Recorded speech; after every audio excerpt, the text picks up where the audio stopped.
Okay. I'd like to talk now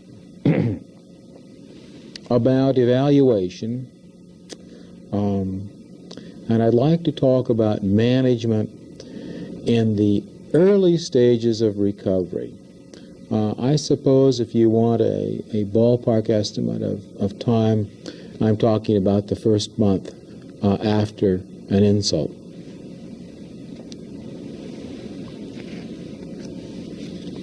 I'm going to talk about three things. I'm going to talk about what to do when the patient's not ready for formal evaluation. I'm going to talk about some techniques and some procedures that we can use to prepare the patient for long-term intervention. I'm going to summarize a few helpful clinician behaviors, and then I'm going to make brief mention of formal evaluation, very brief. I'll just remove that.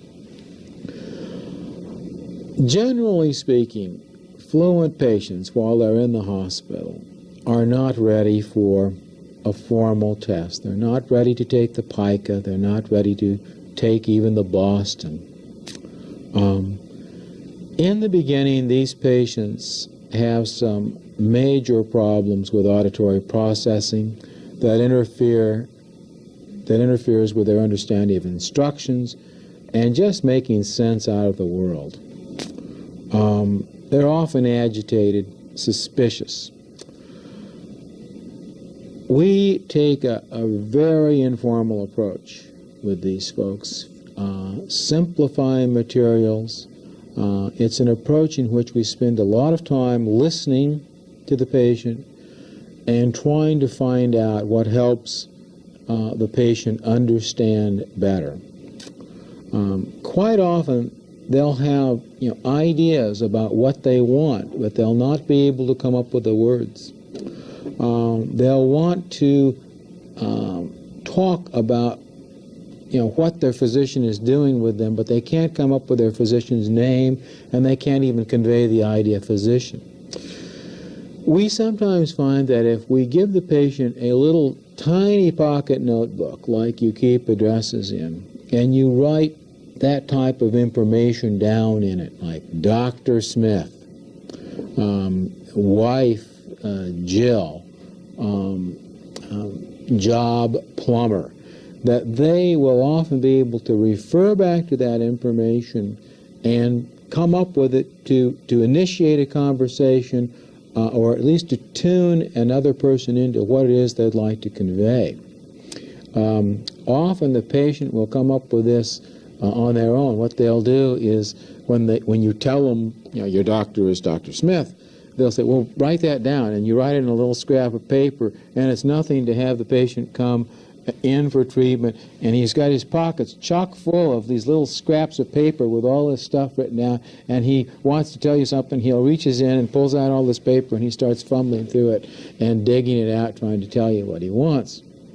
So sometimes it's easier just to give them a short, a little tiny notebook and put some of that information in it.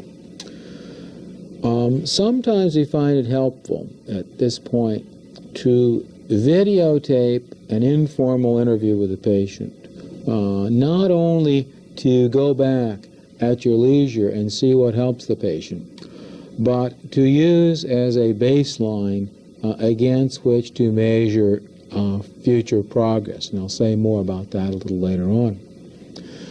Another thing that's very, very helpful with these patients, because they are spontaneous. They emote, they talk fast, they move rapidly, and you often have to move rapidly and be very flexible and change things around and try a lot of things experimentally just to communicate with them.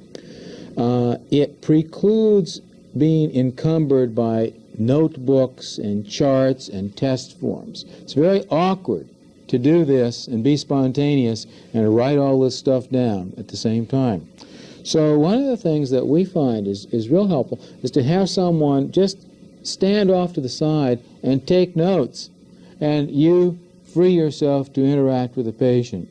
without being encumbered by those kinds of things. And surprisingly, you often get more information that way. Another thing that we'll do is we will observe the patient talking with another person in another situation. That sometimes yields valuable insights about how to communicate with that patient and how to start his or her treatment. It's impossible here for me to give any cookbook kinds of things. These are patients that you have to be very flexible with. You have to be very spontaneous. You have to listen to the patient. Sometimes you will listen and you will become very confused, and you have to feed back what you hope the patient has said to see if he will verify it. Well, what can we do then to set the stage for later management and hopefully ensure some success? I have seen very few fluent aphasic patients who weren't very disturbed auditorily in the beginning and really struggled trying to make sense out of what was going on. So one of the first things we try to do is to help the patient make sense of his world auditorily. And I'll explain a lot about that probably after our break.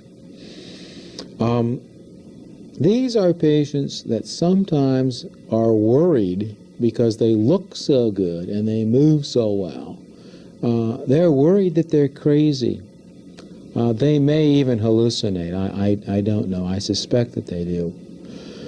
So one of the things that we do is that we try to explain what has happened to them as simply as possible.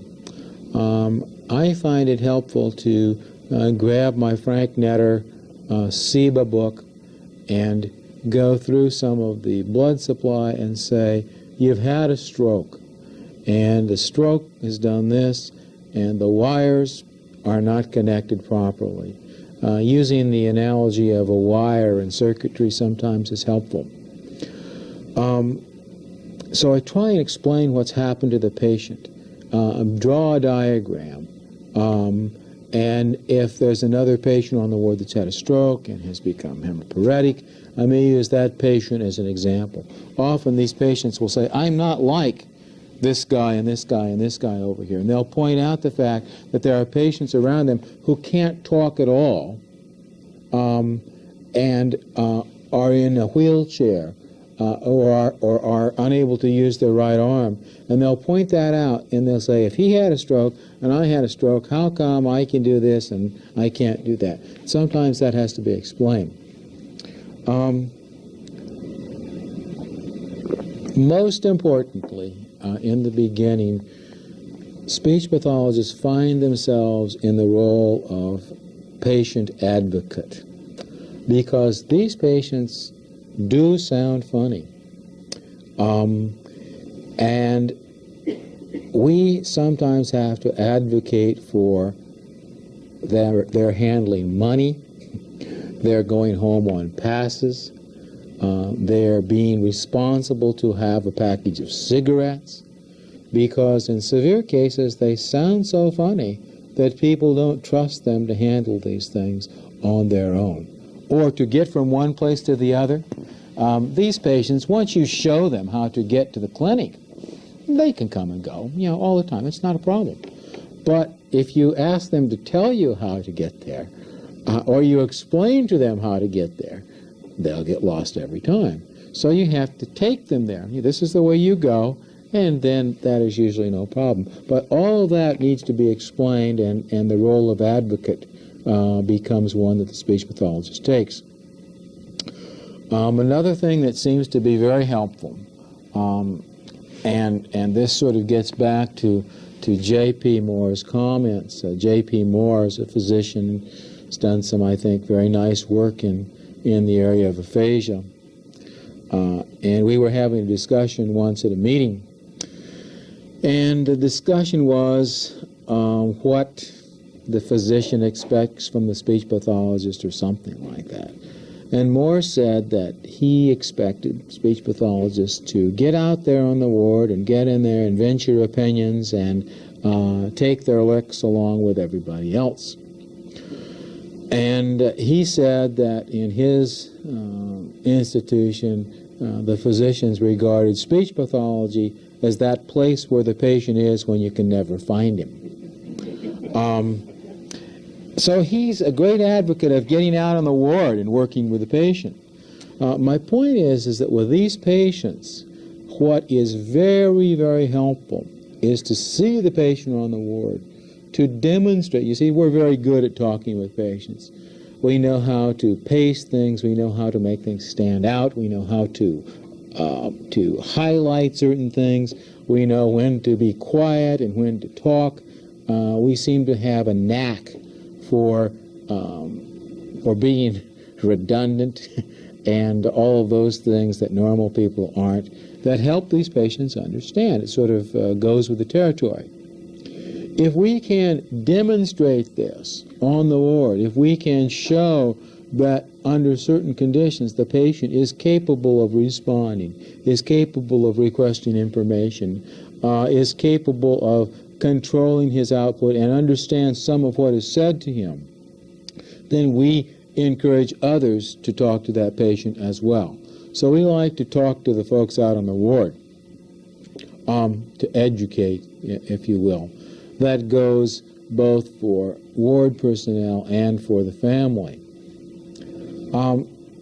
Another thing in the beginning, I'll mention this again later on, is that supplementary inputs help these patients. Supplementary inputs in the form of orienting them to the topic. So you might say, I'm going to talk to you about your job, and you then have on a card written the word, mechanics, or Kraus Chevrolet, or something like that. Or I'm going to talk to you about money, and you have a dollar sign there. Or I'm going to talk to you about money, or it's too hot in here. So you provide them supplementary information to orient them to the topic. That sometimes helps get them on track. With the family, talking to the family, counseling the family, we stress to the family not to put demands on the patient for specific names or to press for accuracy. Generally, the caveat is if the patient communicates to you and you understand the concept, then behave as though he's communicated to you and give him the information to keep the interaction going. So if the patient says, would you bring me a Furbus? And the family says, say comb, we don't encourage that. But if they say, oh yeah, I've got one right here, here it is, that's just fine. So we try to encourage that because we want the patient to learn ultimately to take turns and to interact. And so hopefully someday we'll get him where he can respond in a stimulus-response paradigm. But we have to do something to promote that. I mentioned that these patients talk a lot, sometimes incessantly. Sometimes their talking almost mesmerizes the clinician into silence so that you become so confused and so, you only have to see a couple of these people in a day and you know you have put in your day's worth of work, because it's really a load on your auditory system. But if you seize opportunities to jump in and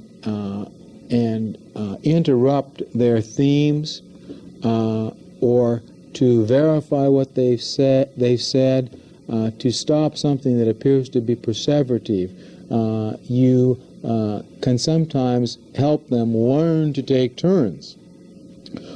Jumping in is difficult because you have to make a judgment. One of the ways to jump in is to make a strong statement of agreement, like, I know what you mean, or, oh yeah, I was just thinking the same thing myself. I remember once we had a man, and he was a very, I can't describe how severe he was, but he was so severe that we went out to talk to him about being in a project. He was an outpatient, and he was a little violent, maybe even a little crazy. He grabbed the clinician. He was so insistent on making her understand that he shoved her against the wall and was kind of banging her around a little bit.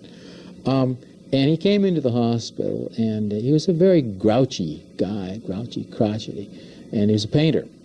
And he was watching the people paint the VA and chip paint. I don't know what they were doing.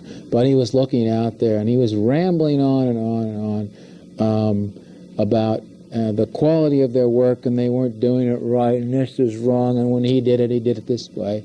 And so I interrupted him. I said, oh, yeah, I know. It's impossible to get good help anymore.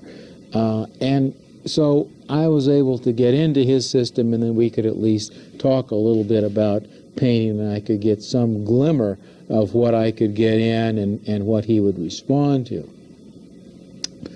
Now, another counseling aspect here, real important with these folks.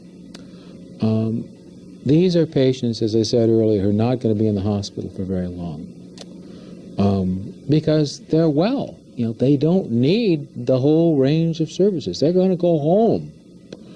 They're going to be outpatients. And you just have to prepare the family for what's coming. Because a person who's used to controlling the action at home doesn't really care if he's aphasic or not. He's going to try and control that action when he gets home. And if he doesn't have the circuitry to do it, he's going to raise a little havoc with the family. So you need to prepare them for what's going on and what's coming up. I mentioned promoting things like turn-taking, and it's okay if they follow instructions, and we're not going to worry too much about what comes out of their mouth right now. Another thing is that these are patients that are improving. In the first month after a stroke, people improve quite rapidly, some more than others. I think it's very important, not just for these kinds of patients, but for all patients, that we be cautious about what we take credit for. Sometimes, what occurs is not the result of what the clinician does. It's a result of what someone else does. And so we need to be very careful about claiming credit for this spontaneous resolution, because there's going to be a time when the hard work is going to have to begin. A few helpful clinician behaviors.